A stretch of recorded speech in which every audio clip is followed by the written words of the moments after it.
1000 abonnés, à moi la gloire, la richesse et les femmes. Et blague à part, merci beaucoup pour tous vos commentaires très sympas, ça fait chaud au cœur.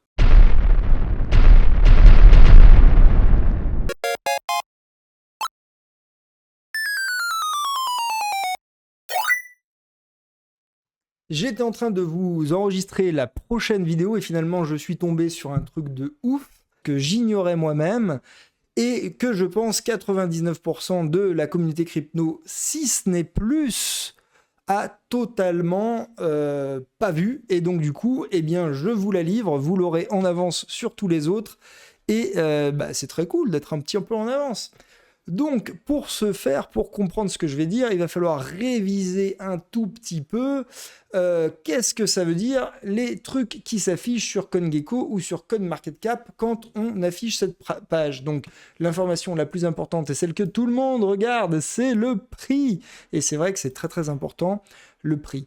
Mais il y a d'autres informations. Il y a la market cap, il y a la max supply et la circulating supply. Il y a d'autres informations très intéressantes et très importantes, mais c'est sur celle-là que je vais faire une petite révision aujourd'hui pour qu'on sache ce que ça veut dire. La circulating supply, c'est le nombre de coins qui a été émis depuis le début de la blockchain. Donc là, dans le cas du Bitcoin, vous pouvez le voir, il y a environ 19 millions de coins qui ont été émis depuis le début, on dit qui circulent. La market cap, c'est très simple, c'est un calcul, une multiplication, donc on va s'en sortir niveau mathématique, c'est le nombre de coins effectivement en circulation, multiplié par le prix, et on obtient la market cap. Mais on peut exprimer cette relation entre ces trois chiffres d'une manière un petit peu différente. Attention, vous n'êtes pas prêts. Si vous êtes venu pour les effets spéciaux, vous avez frappé à la bonne porte. Donc effectivement, circulating supply fois prix, c'est market cap, mais un collégien pourrait trouver que finalement, la circulating supply, c'est le market cap divisé par le prix, ou encore le prix, un truc qui nous intéresse pas mal, c'est la market cap divisé par la circulating supply. Si les maths vous font mal à la tête, pas de panique, ça va encore durer quelques secondes, mais c'est très important. Ce qu'il y a en dessous d'une fraction, quand ça monte, quand ça augmente, ça fait diminuer le chiffre total. C'est-à-dire que quand la circulating supply augmente, eh bien, le prix diminue.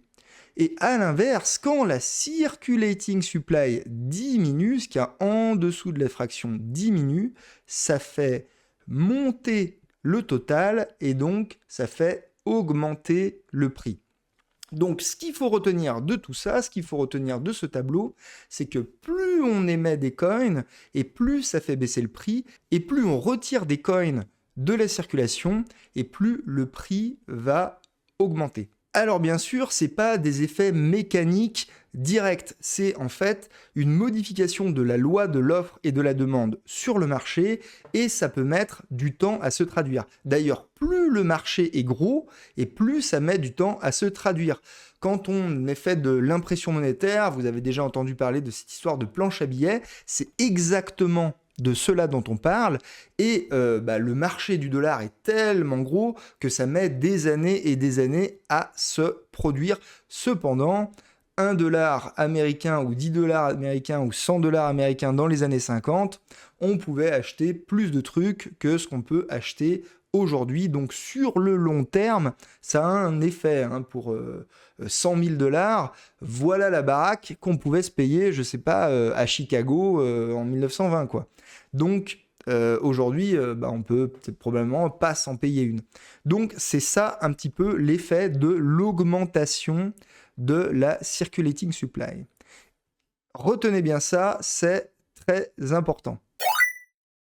Alors du coup, je voulais prendre l'exemple de la circulating supply du projet Luna pour vous parler un petit peu de comment ça se passait. Et donc du coup, j'ai cherché et j'ai remarqué que le graphe de la circulating supply des coins n'était pas vraiment directement accessible facilement. On regarde sur CoinMarketCap et on voit qu'on a le prix, on a la market cap, mais on n'a pas la circulating supply. On aimerait bien voir le nombre de jetons qui circulent, si cette circulating supply a beaucoup évolué dernièrement, monté, diminué, comment ça se passe. Et on va voir sur CoinGecko, et là pareil, on a le prix, la market cap, à croire qu'il se serait copié dessus. Mais on n'a pas un graphe de la circulating supply. Alors, c'est la déception, quoi. On est un peu déçu. Alors moi, le seul site que j'ai trouvé pour le moment, et si vous en avez un mieux, envoyez-le en description, qui permet d'afficher ce fameux graphique de la circulating supply, c'est messari.io, je vous le mettrai en description. Donc quand on va sur leur page screener, on voit que ça ressemble vachement à CoinMarketCap, mais on peut cliquer sur un coin en particulier. Là par exemple, on va prendre Bitcoin, et surtout on peut afficher d'autres trucs, comme par exemple la circulating supply. Tiens, c'est ce que je voulais. Donc si j'affiche la circulating supply de Bitcoin, je ne suis absolument pas surpris. Je vois qu'en 2009, on part de 0, quoi, et on arrive aujourd'hui à un petit peu plus de 19 millions, ce qui est le chiffre que j'ai en tête.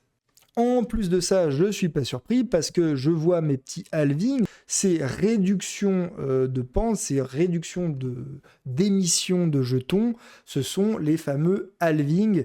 Je ne vais pas rentrer dans le détail, mais là, voilà, je ne suis pas perdu. Honnêtement, je vois ce que je devais voir, ce que je m'attendais à voir. Et ensuite, je me suis dit, tiens, je vais aller vérifier sur Dogecoin si ça affiche effectivement ce dont je m'attendais. Et c'est là où on va arriver sur BNB. Alors, BNB, je m'attends à quoi? Je m'attends exactement à ça.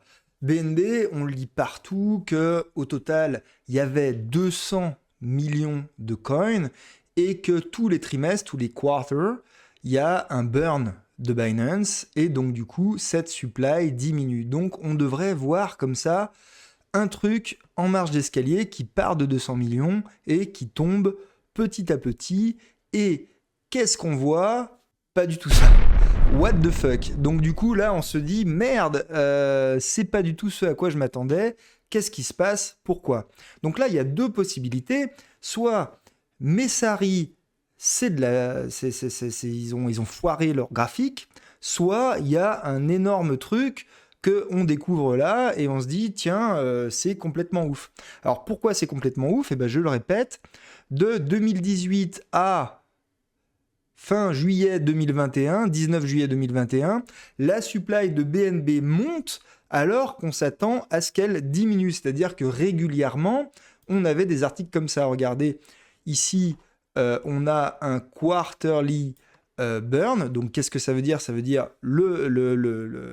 l'élimination de la supply des tokens trimestriels. 4, c'est quarterly parce que c'est 4 fois par an, donc un trimestre, 3 fois 4, 12. Bon, bref, vous avez les maths, j'imagine.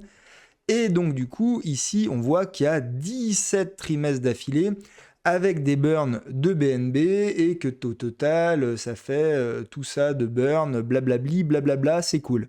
Donc du coup, moi, bêtement, je m'attends que ça parte de 200 millions et qu'il y ait 17 marches d'escalier pour arriver de 200 millions à octobre 2021. Et c'est très important parce que la circulating supply influe beaucoup sur le prix et donc du coup, en ayant cette information, on aura un avantage sur les autres. Donc du coup, à chaque fois, on se fait avoir dans les cryptos, il y a un dicton « Don't trust, verify », donc ne faites pas confiance, allez vérifier. Et est-ce que là, on n'appliquerait pas cet adage? Vérifions si c'est mon impression ou ce que la plupart des gens ont comme impression en regardant les articles, ou est-ce que c'est Messari qui a raison, ou est-ce que c'est aucun des deux? Eh ben, allez, c'est parti pour une enquête. Alors déjà, le premier truc qu'on a envie de vérifier là, c'est additionner un petit peu tous ces chiffres et voir si ça correspond aux 200 millions moins la circulating supply qu'on est censé avoir en ce moment, c'est-à-dire 163, ou du moins à l'époque. Là, on était le 18 octobre 2021. Donc, le 18 octobre 2021, c'était septembre, hop, octobre. Hein. Donc là, on est au moment du burn. Donc, on est censé avoir 167 millions. Donc, faisons ce petit calcul. Et donc, du coup, j'ai reporté toutes ces valeurs dans Excel. Et donc, du coup, je trouve environ 33 millions de coins qui auraient été brûlés par Binance. Et donc, du coup, une supply théorique, hein, les 200 millions annoncés à la base, moins ça. Hein, donc, vous voyez, c'est cette superbe formule très compliquée. Et donc, du coup, j'obtiens... Normalement, je devrais voir dans Messiari, si le graphique de Messiari est pas de la merde, environ 166 millions de tokens à ce moment-là. Allons voir. Et donc du coup, au 18 octobre 2021, donc du coup juste après le burn, je trouve 166 801 148 BNB en circulation. Et c'est à peu près ce que j'ai trouvé, donc peut-être que je me suis trompé dans la saisie, ou peut-être qu'il y a une toute petite erreur chez Messiari, mais il semblerait que Messiari, là, en l'occurrence, a pas raconté de la merde. Alors, si on est un petit peu attentif, là, on voit que Messiari, en ce moment, il nous parle de 163 millions de coins en circulation, et que CoinGecko, lui, dit 168 millions, et CoinMarketCap, lui, est plus en accord avec Messiari. Donc là, on commence à se dire peut-être que c'est CoinGecko qui raconte de la merde, et pas Messiari ni CoinMarketCap. On se demande sur quel pied danser. Alors, est-ce que c'est finalement depuis juillet qu'ils ont raison, et que les données d'avant racontent n'importe quoi? Et ben ça aussi, on peut le vérifier.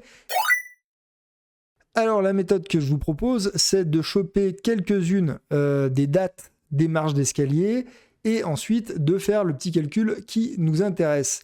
On va en prendre quelques-unes comme ça. Donc je vais en prendre par exemple une par là, une par là, une par là, une par là et une par là. C'est parti. Voilà, du coup, j'ai quelques valeurs. Ici, c'est la circulating supply que Messiari nous donne pour voir si leur graphe est correct. Ici, c'est les dates que j'ai choisies aléatoirement sur différents paliers pour voir si ça colle, vu que je les ai choisies à peu près au pif, si elles collent toutes, on aura quand même une bonne idée, une bonne impression que ça marche. Et donc du coup, il ne me reste plus qu'à aller sur, par exemple, CoinMarketCap. Donc je vais faire market cap divisé par prix et on va voir si je tombe sur la même valeur. Voilà, j'ai fini de remplir pour mon tableau les petites dates, pour les dates qui m'intéressaient, les market cap et les prix. Et je trouve, comme c'est bizarre, exactement les mêmes données que Messiari. Donc, tout ça pour vous dire que ça me donne vachement confiance dans finalement ce graphe de Messiari. Revenons rapidement sur le mécanisme de burn pour expliquer pourquoi ça a une action positive sur le prix, pourquoi ça fait monter le prix, pourquoi c'est boule. C'est boule pour deux raisons. Une raison à très court terme et une raison à long terme. La raison à très court terme, c'est que pour brûler ces coins, a priori, il faut aller les acheter sur le marché. Et quand on achète un actif sur le marché, bah, tout simplement, ça fait monter le prix. Donc, à chaque fois que Binance achète tous ces BNB, eh bien, le prix monte mécaniquement et à très court terme. La deuxième raison pour laquelle c'est boule, c'est que du fait qu'ils brûlent ces coins, du fait qu'ils ne reviennent jamais sur le marché, ça augmente la rareté. Et donc, du coup, cette augmentation de la rareté fait que l'actif est de plus en plus rare et donc du coup a de plus en plus de valeur à demande égale. Et ça se traduit sur le prix non pas en quelques jours, mais plutôt en quelques semaines, voire plutôt en quelques mois et plus exactement en quelques années certainement. Ça dépend de la taille de la market cap de l'actif en question. Là, pour Binance, je pense que pour que ça se traduise, il faut plutôt quelques mois. Alors déjà, qu'est-ce qu'on remarque quand on voit ce graphique? Eh bien, c'est que effectivement, l'achat de coins sur le marché a pu avoir un effet positif sur le prix pendant toute cette période, jusqu'en juillet 2021. Mais jusqu'en juillet 2021, on avait un seul effet du burn, et c'est l'effet court terme. Par contre, l'effet long terme, on ne l'a pas eu, et on a même eu plutôt l'inverse, puisque la circulating supply, plutôt que de diminuer, augmentait. Alors là, on peut partir dans des hypothèses. Est-ce que effectivement les burns ont été faits? Est-ce que les burns n'ont pas été faits? Moi, j'ai la conviction que les burns ont été faits. Pourquoi? Parce qu'à chaque fois dans les articles, Binance nous balance le lien de la transaction du burn. Ici le burn, ici la quantité. Et comme c'est une blockchain, tout le monde peut aller vérifier. Et je pense que peut-être que quelqu'un aurait soulevé le loup déjà si c'était pas vrai. En réalité, il faudrait vérifier. Moi, j'ai pas le temps de le faire, mais peut-être qu'une âme généreuse parmi mes viewers, parmi mes subscribers, va aller faire ce travail. Ça serait extrêmement cool. En tout cas, moi, je vais partir du principe que ça, là, ces chiffres-là sont vrais. D'une part, parce qu'ils, effectivement, émettent cette transaction, et d'autre part, parce que par le calcul, je tombe pile sur ces marges d'escalier pour la suite, pour ce qu'il y a après. Et donc, du coup, je pense que ce n'est pas un hasard et que, effectivement, ça marche. Donc, sur toute cette période ici, on a eu un burn qui a eu un effet positif sur le prix, mais pas l'effet total. L'effet total, il commence uniquement à partir de juillet 2021. Et la deuxième question qu'on pourrait se poser, c'est que oui, on voit des burns sur la Binance Smart Chain, mais est-ce que avant juillet 2021, c'était effectivement Binance qui achetait ses coins sur le marché secondaire, hein, donc du coup sur son propre exchange, il achetait des BNB pour pouvoir les brûler derrière.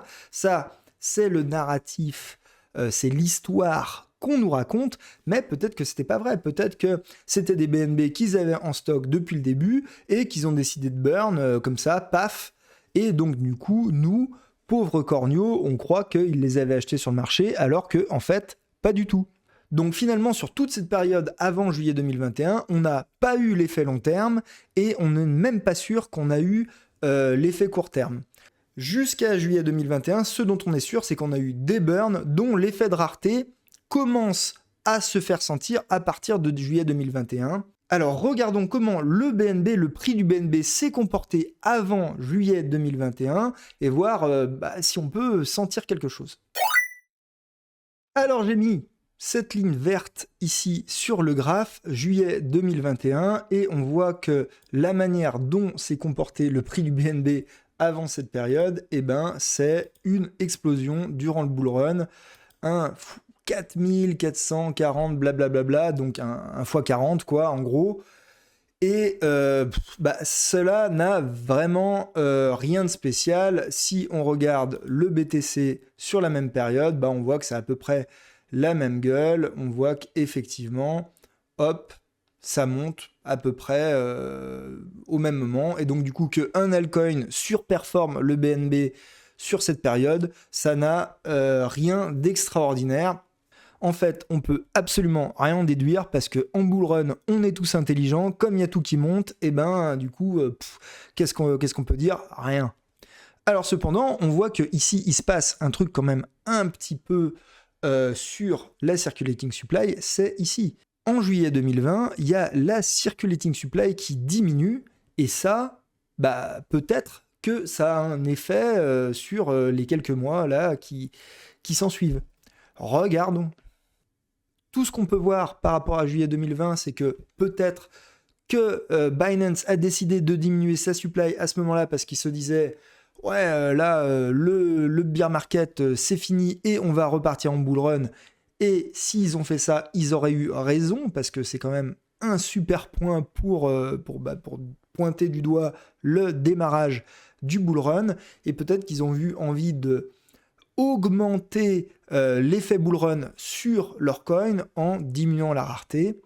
Et si tel était leur désir, ils ont vachement bien joué puisque x40 c'est quand même cool. Donc on voit que le passé est incertain, on voit que ça se comportait pas du tout comme l'histoire qu'on nous racontait un petit peu dans les articles de Binance ou dans les différents articles de tous les médias crypto, etc.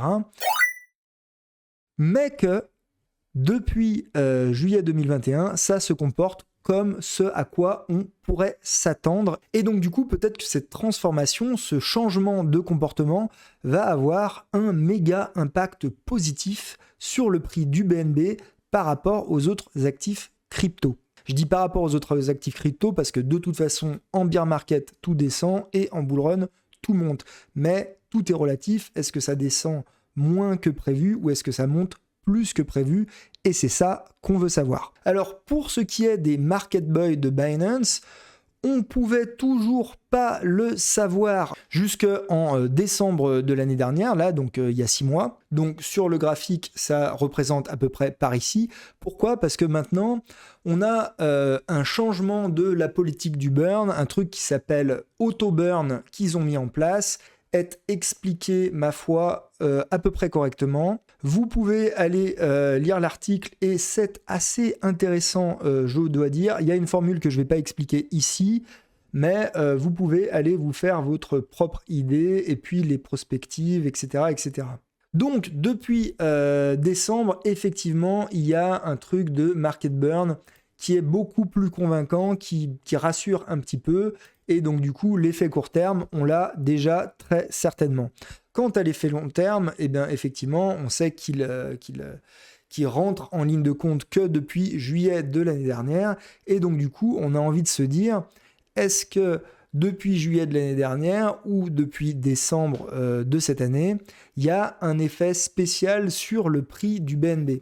Et pour voir cet effet spécial du prix du BNB, il ne faut pas regarder seulement le prix du BNB puisqu'il est corrélé au reste du marché, mais il faut par exemple le comparer à Bitcoin. Et donc du coup, on a envie de voir le prix du BNB exprimé en Bitcoin et voir si on ne remarque pas quelque chose. Donc là, j'ai fait 2 lignes vertes sur le graphique. La première ligne verte, c'est le moment où l'effet de rareté long terme rentre en ligne de compte. Et la deuxième ligne verte, c'est le sommet du bull run. Et donc du coup, on voit que depuis ce moment-là, le BNB s'est apprécié légèrement par rapport au Bitcoin, c'est-à-dire qu'on voit qu'il a monté de 26%. Alors 26% dans les cryptos, c'est léger, hein. Bon, voilà. Et on voit que depuis l'ATH du Bitcoin, c'est-à-dire depuis le début de la baisse des cryptos, il nous fait une sorte de tout droit, quoi. Là, quand on voit ces courbes-là, c'est pas vraiment une montée extraordinaire comme on pourrait le penser sur d'autres actifs, quoi. En fait, le BNB exprimé en BTC monte légèrement par rapport au Bitcoin, et ce depuis juillet, et indépendamment du fait du top de marché. Alors depuis le top du marché, là il y a eu une vague, mais globalement ça monte légèrement par rapport au Bitcoin de 8%, c'est pas non plus extraordinaire. Et si on prend la bougie verte d'avant, ouais voilà, 4%, en crypto c'est 0. Et ça c'est quelque chose de très spécial. Pourquoi c'est très spécial ? Parce que normalement, les altcoins qui surperforment le BTC pendant les phases de hausse, c'est tout à fait classique. Par contre, pendant les phases de baisse, les altcoins, et ça comprend l'ETH, ça comprend absolument tous les altcoins théoriquement, eh bien tous les altcoins se pètent la gueule par rapport au BTC. Donc il faudrait faire un tableau pour regarder l'évolution du prix de tous les altcoins depuis novembre 2021 jusqu'à maintenant, et on verrait si le BNB a un comportement spécial, mais j'ai la flemme. Cependant, on peut se faire une bonne idée grâce au screener de Messiari, puisqu'il nous offre une colonne YTD. YTD, ça veut dire year to date, donc ça veut dire depuis le 1er janvier, en gros. Alors, c'est pas novembre, mais c'est janvier, donc déjà, ça fait 5 mois. Donc, on peut voir sur ces 5 mois, effectivement, ce qui s'est passé. Et donc, Bitcoin, depuis le 1er janvier, a perdu 36%. Donc, tous les coins qui ont perdu plus de 36%, ils ont perdu plus que le Bitcoin, et tous les coins qui ont perdu moins que 36%, ils ont perdu moins que le Bitcoin. Donc on peut regarder à peu près là le top 20 pour voir comment ça s'est comporté. Donc on peut voir que le BNB, il a fait à peu près pareil. Le ETH, lui, il a plus baissé, le XRP il a plus baissé, le Cardano il a plus baissé, le Solana il a plus baissé, le Dogecoin il a plus baissé, le Polkadot il a plus baissé, le Avalanche, il a plus baissé. Le Tron, il nous a fait une performance extraordinaire, on ne sait pas trop ce qui se passe, il faudra regarder. Le Shiba, il a plus baissé. Le Matic, il a plus baissé. Le Litecoin, il a plus baissé. Le Crow, il a plus baissé. Le Léo, il a fait une performance bizarre, il faudra regarder ce qui se passe. Le NIR, il a plus baissé. Le Uni, il a plus baissé. Le FTT, il a moins baissé. Tiens, intéressant. Donc du coup, ce comportement de moindre baisse du BNB est assez spécial dans l'écosystème, quoi. Ils ont tous pris cher, à part le Tron, le Léo et le FTT, pour des raisons très très bizarres qui sont derrière, certainement, il faudrait enquêter. Donc la tendance naturelle, c'est de prendre beaucoup plus cher que le BTC, et on voit que c'est pas le cas pour le BNB. Moi, j'attribue ce comportement iconoclaste à deux choses, donc au nouvel effet, au nouveau mécanisme de burn, ainsi que à la rentrée en vigueur de l'effet, du réel effet rareté du burn qui n'était pas le cas avant. Et donc du coup, je pense que le BNB devrait prendre moins cher que les autres altcoins pendant le bear market, et je pense que l'effet positif du bull run sur cet actif sera sublimé. Du moins, c'est ce que les tokenomics nous disent. Après, il y a l'effet de l'offre et de la demande, l'effet de l'utilité du token, l'effet de mode également. Mais en tout cas, d'un point de vue fondamental, d'un point de vue tokenomics, ce qui s'est passé sur la circulating supply du BNB, c'est très important et on le voit déjà dans le prix, à mon avis. Voilà, j'espère que cette vidéo vous a plu. N'hésitez pas à la partager à des gens, c'est certainement le meilleur moyen de faire connaître la chaîne. N'oubliez pas de me mettre un petit coup de pouce en faisant un like, un abonnement, etc. Vous connaissez la musique. Et en tout cas, moi, je vous dis à bientôt dans l'univers crypto.